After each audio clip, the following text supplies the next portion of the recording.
ಚಂದ್ರು, ಕನ್ನಡದಲ್ಲಿ ಒಂದು ಗಾದೆ ಇದೆ, ಕೇಳಿದ್ಯಾ? ಜಟ್ಟಿ ಬಿದ್ರು ಮೀಸೆ ಮಣ್ಣಾಗಲ್ಲ ಅಂತ. ಅದ್ರ ಬಗ್ಗೆನೇ ಇವತ್ತಿನ ಕಗ್ಗ ಕೇಳೋಣ.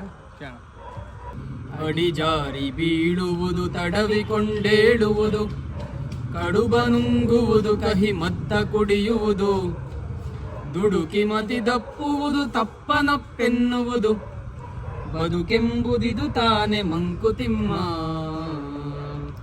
ನಾನು ಆವಾಗಲೇ ಗಾದೆ ಹೇಳಿದ್ನಲ್ಲ, ಅದ್ರ ಪ್ರಕಾರನೇ ಇರೋದು ಈ ಕಗ್ಗ.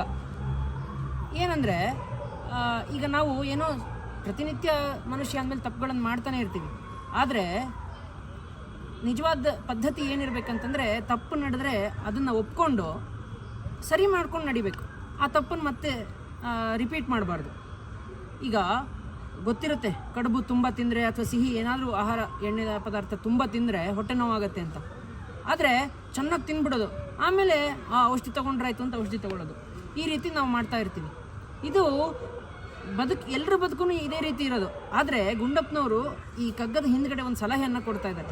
ಏನಂದರೆ, ತಪ್ಪು ಮಾಡಬೇಡಿ, ಅಥವಾ ತಪ್ಪು ಮಾಡಿದ್ರೂ ಅದೇ ತಪ್ಪನ್ನು ರಿಪೀಟ್ ಮಾಡಬೇಡಿ. ತಪ್ಪನ್ನು ಅರ್ಥ ಮಾಡಿಕೊಂಡು ಒಪ್ಕೊಂಡು ಸರಿಯಾದ ದಾರಿಯಲ್ಲಿ ನಡೆಯೋ ಪ್ರಯತ್ನವನ್ನು ಮಾಡಬೇಕು ಅಂತ ಹೇಳ್ತಾ ಇದ್ದಾರೆ. ತುಂಬ ಸಹಜವಾದ ವಿಷಯ, ಆದರೆ ತುಂಬ ದೊಡ್ಡ ಮಹತ್ವ ಹೊಂದಿದೆ. ನಮಸ್ಕಾರಗಳು.